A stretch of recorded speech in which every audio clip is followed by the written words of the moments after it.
በጎንደርና ጎጃም እየተካሄደ ያለው ውጊያ ተጠናክሮ ቀጥሏል። አገዛዙ በርካታ ጦር ወደ ክልሉ ያስገባ ነው። እነ ሽመልስ አብዲሳ በሸገርና በሞጆ ከተሞች ህጋዊ ቤቶችን ጭምር ማፍረሳቸው እንደቀጠሉ ነው። ሞጆና ሸገር የደሃ ቤት እያፈረሱ ነው። ከፍርድ ቤት ወደ ማረሚያ ቤቱ በመመለስ ላይ የነበሩ እስረኞች የተወሰኑት ሲያመልጡ፣ ቀሪዎቹ በጥይት ተመተው ተይዘዋል። ትሰሙታላችሁ። ህወሓትና የክልሉ ሰላምና ጸጥታ ቢሮ የአቶ ጌታቸውን ጀነራሎችን የማገድ ውሳኔ ተቃውመዋል። አቶ ጌታቸው ረዳ የትግራይ ኃይሎች ከኤርትራና ከፋኖ ጋር እየተገናኙ ነው ሲሉ ተናግረዋል። አድማጭ ተመልካቾቻችን አብራችሁ ልትቆዩ ከፈቀዳችሁ እነዚህ መረጃዎች በዝርዝር የምናሰማችሁ ይሆናል። የሮሃ ቲቪ ወቅታዊና ሀቀኛ መረጃዎች እንዲደርሷችሁ ቻናሉን ሰብስክራይብ፣ ላይክ እና ሼር በማድረግ አሁኑኑ ቤተሰብ ይሁኑ።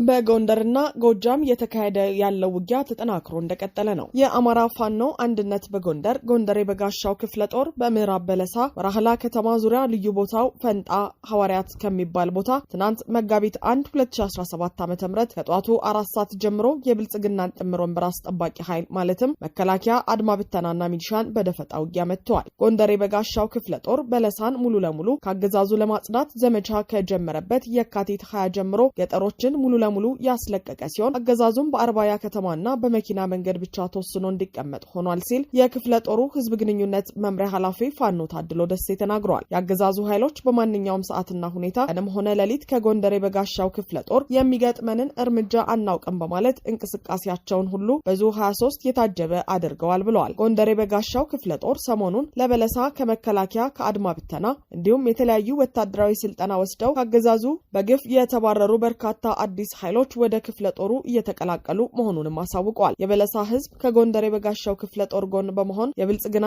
የብልጽግናን ስርዓት ከስሩ ነቅሎ ለመጣል ቆርጦ ተነስቶ አብሮ ተሰልፎ የህይወት ዋጋ እየከፈለ ይገኛል። በተመሳሳይ ትናንት መጋቢት 1 2017 ዓ.ም በሰሜን ጎንደር ዞን አድርቃይ ወረዳ ዛሪማ ቀበሌ በአማራ ፋኖ አንድነት በጎንደር በድብ ጠለምት ተከዜ ክፍለ ጦር በተጣለ ደፈጣ የወረዳውን ሚሊሻ ጽህፈት ቤት ኃላፊና የብልጽግና ጽህፈት ቤት አደረጃጀት ምክትል ኃላፊ ጨምሮ 3 አመራሮችና በርካታ ወታደሮች ተገድለዋል። በሌላ በኩል ትላንት ቲሊሊ ከተማ በተሰራው ልዩ ኦፕሬሽን የአገዛዙን ጦር 10 ሙት 13 ቁስለኛ በማድረግ አፋጭ ድል ተቀናጅተዋል። በቋሪት ወረዳ እየተካሄደ ያለው ውጊያ የቀጠለ ሲሆን አገዛዙም ከፍተኛ ኃይሉን እያስጠጋ ነው። እንዲሁም ከአዲስ አበባና ከሌሎች አቅጣጫዎች ወደ አማራ ክልል ከፍተኛ ቁጥር ያለው የአገዛዙ ጦር እየገባ መሆኑ ተነግሯል።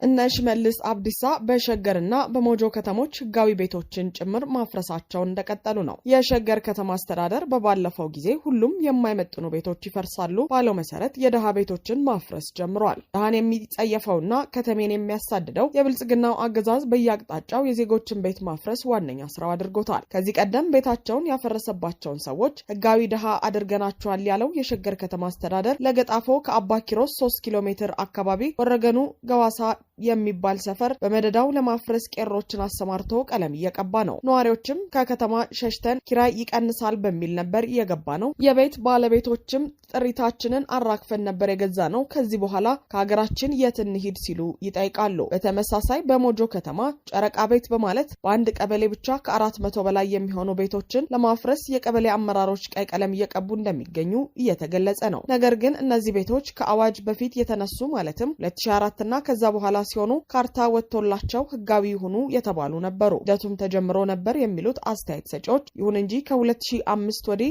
ያሉ ቤቶችን ለኢንቨስትመንት ተፈልገዋል። ሞጆ ደረቅ ወደብ ለወጣቶች መዝናኛ ሊሰራበት ነው ተብሎ እንዲወሰዱ ተደርጓል። ህዝቡንም ምትክ እንሰጣለን ተደራጁ በማለት አፍርሰው ቦታውን ግን በሙስና ለግለሰብ መርተውታል። ህዝቡም ያላቅሙ ተከራይቶ በችግር እየኖረ ነው የሚሉት ነዋሪዎች አሁንም እነዚህን ለማፍረስ እየተዘጋጁ ይገኛሉ ብለዋል። ይህም ህዝብ ችግርተኛ ህዝብ ነው። በዚህ ኑሮ ውድነት ብዙ የለፋበት መኖሪያ ቤቱንም ቢያጣ ምን ሊሆን እንደሚችል ግልጽ ነው ሲሉ አብራርተዋል። ከፍርድ ቤት ወደ ማረሚያ ቤቱ በመመለስ ላይ የነበሩ እስረኞች የተወሰኑት ሲያመልጡ፣ ቀሪዎቹ በጥይት ተመተው ተያዙ። ከፌዴራል ከፍተኛ ፍርድ ቤት ወደ ቂሊንጦ ማረሚያ ቤት ሲመለሱ የነበሩ ተከሳሾች አምልጠዋል። ከመካከላቸውም ለማምለጥ ያደረጉት ሙከራ ባለመሳካቱ በፖሊስ ጥይት የተመቱና ጉዳት የደረሰባቸውና የተያዙ መኖራቸውም ተሰምተዋል። ከቂሊንጦ ማረሚያ ቤት ተነስተው የመከላከያ ምስክሮችን ይዘው ወደ ፌዴራል ከፍተኛ ፍርድ ቤት ከባድ ውንብድና ወንጀል ችሎት የካቲት 28 2017 ያቀኑት ተከሳሾች ወደ ማረሚያ ቤት እየተመለሱ ሳለ ነው ማምለጣቸው የተሰማው። ዳሩ ግን ከመካከላቸው በጥይት የተመቱና ጉዳት የደረሰባቸው እንዲሁም የተያዘም ስለመኖሩ ውስጥ አዋቂ ምንጮች ጠቁመዋል። ከጉዳቱ ጋር በተያያዘ ህይወቱ ያለፈ ስለመኖሩ ግን እስካሁን የተጣራ መረጃ አልተገኘም። በዕለቱ የመከላከያ ምስክሮችን ለማሰማት የሄዱት ወንድማማቾች መልካሙ ሞገስና መስፍን ሞገስ እንዲሁም አባሪያቸው ኤልያስ የተባሉ የከባድ ውንብድና ወንጀል ተከሳሾች ሲሆኑ አብረው ለምስክርነት ከወጡት የመከላከያ ምስክሮች መካከልም ዳግም፣ ያዕቆብ፣ ናቲ ወይም መሰረትና ሸብረ የተባሉ የተመሳሳይ ወንጀል ተከሳሾች ይገኙበታል ተብሏል። ይህን ተከትሎም በማረሚያ ቤቱ ሰዎች በኩል ከፍተኛ መደናገጥ ከመኖሩ ጋር ተያይዞ ከወትሮ ለየት ያለ ዙሪያ ጥበቃና የጸጥታ አካላት እንቅስቃሴ መኖሩን ለማወቅ ተችሏል። በሌላ በኩል በእነ ቴዎድሮስ ጣምራይ የክስ መዝገብ የሽብር ወንጀል ተከሳሾች ላይ ለተከታታይ 3 ቀናት የምስክርነት ቃሉን እየሰጠ የሰነበተው አቤኔዘር ታደሰ የተባለው የአቃቤ ሕግ ምስክር ለመስቀለኛ ጥያቄዎች ምላሽ ለመስጠት ባለመቻሉ አሞኛል በማለት መዝገቡን ለሌላ ጊዜ አስቀጥሯል። ተከሳሾች እንደሚሉት የአቃቤ ሕግ ምስክር አቤኔዘር ታደሰ ሐሰተኛ ምስክር ነው። ተከሳሹ በፌዴራል ከፍተኛ ፍርድ ቤት ልደታ ምድብ ችሎት ተገኝቶ እንዳመነው ደግሞ የኦህዴድ ብልጽግናው አገዛዝ የደህንነት ክፍል የሽብር ተከሳሽ የሆኑ አማራዎችን እንዲሰልል በጆሮ ጠቢነት ተልዕኮ የተሰጠው ነው። በእነ ዶክተር ቴዎድሮስ ኃይለማርያም ገድሉ የሽብር ክስ መዝገብ ተከሳሾች የካቲት 27 2017 በፌዴራሉ ከፍተኛ ፍርድ ቤት ልደታ ምድብ ችሎት ቀርበው የነበረ ቢሆንም ዳኛው መዝገቡ ጠፋ በማለታቸው ለትናንት መጋቢት 1 2017 ቀጥሯል። በዚህም ሁሉም ተከሳሾች በፌዴራል ከፍተኛ ፍርድ ቤት ልደታ ምድብ ችሎት ትናንት ቀርበው ነበር። በመሆኑም በቀደመው ቀጠሮ ጠፋ የተባለው መዝገብ ተገኝቷል መባሉ የዋስትና ክርክሩ እንዲቀጥል ዳኞች ተሰይመዋል። ይሁን እንጂ አቃቤ ሕግ ዛሬም የውሳኔው ግልባጭ እንዲሰጠኝ በሚል የችሎት ጸሐፊውን ለማግኘት ባለመቻሌ ውሳኔው አልደረሰንም፣ በመሆኑም የውሳኔው ግልባጭ ሳይደርሰን የዋስትና ክርክር ለማድረግ ይቸግረናል የሚል ክርክር አድርገዋል። ይህን ተከትሎም ከተከሳሾች መካከል ዶክተር ቴዎድሮስ ኃይለማርያምና እስክንድር ሽፈራው የተሰማቸውን ቅሬታ በሚከተለው መልኩ አቅርበዋል። ዶክተር ቴዎድሮስ ኃይለማርያም ክስ ከተመሰረተብን ጀምሮ 19 ጊዜ በችሎት እየቀረብን ሲሆን ከዳር 25 ጀምሮ አንድ ውሳኔ ሳይሰጠን እስካሁን ለ7ኛ ጊዜ ተመላልሰናል። ውሳኔ ላለመስጠት ያልቀረበ ምክንያት አልነበረም። ዳኛ ተጓደለ፣ ኮምፒውተር ተቃጠለ፣ መዝገብ ጠፋ፣ አቃቤ ሕግ ግልባጭ ሳይወስድ 2 ሳምንት ቆየ በሚሉ ምክንያቶች ፍትህ ተነፍገናል ብለዋል። ፍርድ ለመስጠት የማትችሉና ከአቅማችሁ በላይ የሆነ ነገር ካለ ደግሞ በግልጽ ንገሩን፣ ወይ ተስፋ ቆርጠን እንቀመጣለን አሊያም ወደሚቀጥለው እርምጃ እንሄዳለን ሲሉ ገልጸዋል። ግራቀኙን የተከታተለው ፍርድ ቤቱም ለመጨረሻ ጊዜ በሚል ለመጋቢት 3 2017 ዋስትና ክርክሩ እንዲደረግ ተለዋጭ ቀጠሮ ሰጥቷል። ከአሁን ቀደም ዶክተር ሲሳይ አውግቸውና መምህር ዳኛ አበበን ጨምሮ 11 ተከሳሾች ባሉበት በእነ አርቲስት ዮርዳኖስ አለሜ መዝገብ አቃቤ ሕግ የማስረጃ ሲዴ ጠፋኝ በሚል ጠበቆችና ተከሳሾችን መጠየቁ ይታወሳል። እነ ዶክተር ሲሳይ አውግቸውም ፍትህ ተነፍገናል፣ ሆነው ባልሆነው እየተጓተተብን ነው፣ አስቸኳይ ውሳኔ ይሰጠን ብለው ነበር። ህወሓትና የክልሉ ሰላምና ጸጥታ ቢሮ የአቶ ጌታቸውን ጀነራሎችን የማገድ ውሳኔ ተቃወሙ። በትግራይ ክልል ፖለቲከኞችና የጦር አዛዦች መካከል ያለው መካረር እያየለ ሄደው የክልሉ ጊዜያዊ አስተዳደር ፕሬዝዳንት ጌታቸው ረዳ 3 የትግራይ ጦር አመራር ጀነራሎችን ማገዳቸውን ትናንት ማምሻውን ባሰራጩት 3 ደብዳቤ አሳውቀዋል። አቶ ጌታቸው ከትናንት ሰኞ መጋቢት 1 2017 ዓ.ም ጀምሮ ከስራ አግጃቸዋለሁ ያሏቸውን ጀነራሎችም ሜጀር ጀነራል ዮሐንስ ወልደ ጊዮርጊስ፣ ጆን መዲድ፣ ሜጀር ጀነራል ማሾ በየነና ብርጋዴር ጀነራል ምግበይ ኃይለ ናቸው። ጌታቸው አንዳንድ የቲዲኤፍ ጦር አመራሮች በክልሉ መፈንቅለ መንግስት ሊያደርጉ እየተንቀሳቀሱ ነው በሚል በተደጋጋሚ ወቀሳ ማቅረባቸው ይታወቃል። ትናንት ማምሻውን ለክልሉ ሚዲያዎች በሰጡት መግለጫም ጦሩ ከህወሓት ጋር ተቀናጅቶ ስልጣናቸውን ሊቀማ እየተንቀሳቀሰ መሆኑን ገልጸው ነበር። ይሁን እንጂ እርሳቸው እያሉ የነደብረጽዮን ቡድን ስልጣን እንዲይዝ እንደማይፈቅዱ ሲናገሩ ተሰምተዋል። በሌላ በኩል ደግሞ አቶ ጌታቸው በ3ቱ ጀነራሎች ላይ የእግድ ደብዳቤ የጻፉት ትናንት መጋቢት 2017 ሲሆን የብልጽግና አክቲቪስቶች ግን ከትናንት በስቲያ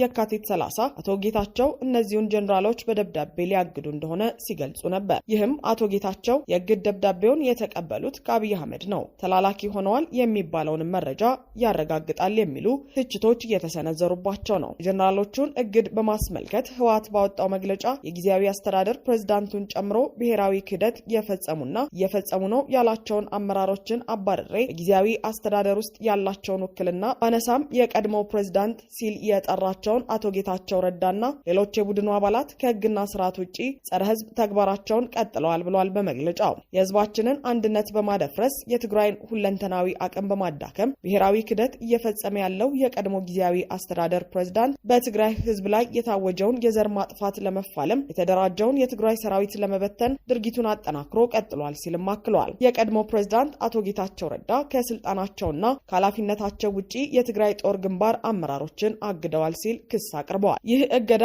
መሰረተ ቢስና ተግባራዊ ሊሆን የማይችል ቢሆንም ህዝባዊ ትግሉን ከህግና ከስርዓት ውጪ ለማድረግ ቡድኑ ሌት ተቀን እየሰራ መሆኑን ያሳያል በማለት የትግራይ ጊዜያዊ አስተዳደርን ኮንኗል። ይህ የሰራዊታችን ሰንሰለት መቋረጥ የለበትም፣ ድርጊቱ ለአደጋ ተጋላጭነታችንን የሚጨምር የትግራይን ህዝብ ሉዓላዊነትና ደህንነት አደጋ ላይ የሚጥል ሌላ ክህደት ነው የሚለው የህወሓት መግለጫ ታጋዮቹና በየደረጃው ላሉ የሰራዊቱ አባላት እንዲሁም የፓርቲው አባላት ይህ በሰራዊቱ አመራሮች ላይ የተጣለው ማዕቀብ ገወጥና ተፈጻሚነት የሌለው መሆኑን እንድትገነዘቡት ሲል ጥሪ አቅርበዋል። ተንኮለኛ ሲል የጌታቸው ረዳን ቡድን የፈረጀው ህወሓት የህዝባችንን ጥቅም ለመጥለፍ እና አቅማችንን ለማደፍረስ እየሞከረ በመሆኑ ትግላችንን አጠናክረን እንድንቀጥል ሲል ለታጋዮች ለሰራዊቱ አባላትና ለፓርቲ አባሎቹ በድጋሚ ጥሪውን አቅርበዋል። በጀነራል ታደሰ ወረደና ፍስሐ ማንጁስ የሚመራው የክልሉ ሰላምና ጸጥታ ቢሮ በበኩሉ የአቶ ጌታቸውን ውሳኔ ያልሰቀሉትን ማውረድ ብሎታል። ጌታቸው ረዳ የሰራዊቱን አመራሮች የማውረድ ስልጣን የለውም ያለው ቢሮ ውሳኔውም የተናጠል በመሆኑ ተቀባይነት የለውም ሲል አስታውቋል። ከዚህም ባለፈ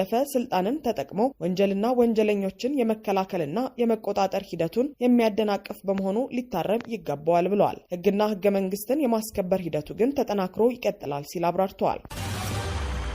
አቶ ጌታቸው ረዳ የትግራይ ኃይሎች ከኤርትራና ከፋኖ ጋር እየተገናኙ ነው ሲሉ ተናገሩ። ጀነራል ጻድቃን ገብረትንሳይ በኢትዮጵያና በኤርትራ መካከል በማንኛውም ቅጽበት ጦርነት ሊነሳ ይችላል በማለት አስጠንቅቀዋል። የትግራይ ክልል ጊዜያዊ አስተዳደር ፕሬዝዳንት አቶ ጌታቸው ረዳ በኢትዮጵያና ኤርትራ መካከል በግልጽ የሚታይ መቃቃር አለ፣ የኔ ስጋት ይህ ከቃላት አልፈው ወደ ጦርነት እንዳያድግ ነው ብለዋል። ጦርነቱ ለቀጠናውም ዳፋ እንደሚሆንም ጀነራል ጻድቃን በእንግሊዝኛ ባስነበቡት ጽሑፍ አስታውቀዋል። በሁለቱ ሀገራት መካከል የሚደረግ ጦርነት በሁለቱ ወገኖች እንደሚባለው አጭርና ወሳኝ እንደማይሆን የገለጹት ጀነራል ጻድቃን ለቀጠናው አውዳሚ እንደሚሆን ጠቅሰዋል። ጦርነቱ ሲያከትም አሁን የምናውቀው የሀገራቱ ጂኦግራፊ ይለወጣል፣ በአፍሪካ ቀንድና ከቀይ ባህር አሻግሮም ጉሌ ፖለቲካ አሰላለፍ ለውጥ ያስከትላል ብለዋል። ጀነራል ጻድቃን ትግራይ ከዚህ ጦርነት መራቅና ሰላም እንዲሰፍን እንደምትሻ በጽሁፋቸው ገልጸዋል። ለሰላም ያለው እድል እየጠበበ ቢሆንም ወደ ግጭት ላለመግባት ሁሉንም መንገዶች መጠቀም እንደሚያሻ ተናግረዋል። ከፕሪቶሪያ ስምምነት በኋላ በሁለቱ ሀገራት መካከል ያለው ግንኙነት መጠልሸቱን በማስታወስ ጦርነት አይቀሬ መሆኑንም ጀነራሉ ጠቅሰዋል። ዝግጅቱ የመጨረሻው ደረጃ ላይ ነው። ለጦርነት የሚደረግ ዝግጅት አንዳች ደረጃ ላይ ከደረሰ በኋላ ወደ ኋላ መመለስ ይከብዳል ብለዋል። የትግራይ ክልል ጊዜያዊ አስተዳደር ፕሬዝዳንት አቶ ጌታቸው ትናንት በሰጡት መግለጫ አሁን ያለው ሁኔታ ወደ ጦርነት እንዳያድግ ማለታችን ብቻ ጦርነትን ስለማያስቀር ትግራይ አስፈላጊ ወዳልሆነ ጦርነት ሳትፈልግ እንዳትገባ ማድረግ እንደሚያስፈልግ ገልጸዋል። ለጊዜው አቅማችን የሚፈቅደው ይሄን ነው የሚል እምነት አለኝ ብለዋል አቶ ጌታቸው። በትግራይ አመራሮች መካከል ያለውን ክፍፍል የጠቀሱት ጀነራል ጻድቃን ከቀደመና ከአሁንም ወንጀላቸው ተጠያቂነት ለማምለጥ ከኤርትራ ጋር መወገን የሚመርጡ የትግራይ ልጆች አሉ ሲሉም ተናግረዋል። ጀነራል ጻድቃን ይህንን የህወሓት ክፍፍል በመጥቀስ ከፕሬዝዳንት ኢሳያስ ጋር በመወገን አብይ አህመድን ከስልጣን ለመገልበጥ የሚፈልጉ መኖራቸውን ጠቁመዋል። አቶ ጌታቸው በበኩላቸው አሁን ያለው ፍላጎት ግን ገሌ ከገሌ ማለት አያስፈልግም፣ ከኤርትራ ጋር የተገናኙ እንዳሉ አውቃለሁ ሲሉ ተናግረዋል። አያይዘውም በግል ነው በተደራጀ መልኩ የሚለውን ለጊዜው ትተን አሁን ሁሉም የሚፎክርበት ሁኔታ ነው ያለው። ስርዓት ያለው ነገር እየተፈጠረ ስላልሆነ ከፋኖ ጋር ግንኙነት የጀመሩም አሉ ብለዋል። አቶ ጌታቸው በእርሳቸው በኩል ከአብይ ጋር ሆነው ኤርትራን የማጥቃት እቅድ እንዳላቸውም ጠቁመዋል። አድማጭ ተመልካቾቻችን የሰዓቱ የሮሃ ቲቪ ዜናዎች የተከታተላችኋቸውን ይመስሉ ነበር። አብራችሁን ስለነበራችሁ ከልብ እናመሰግናለን። ሰላም።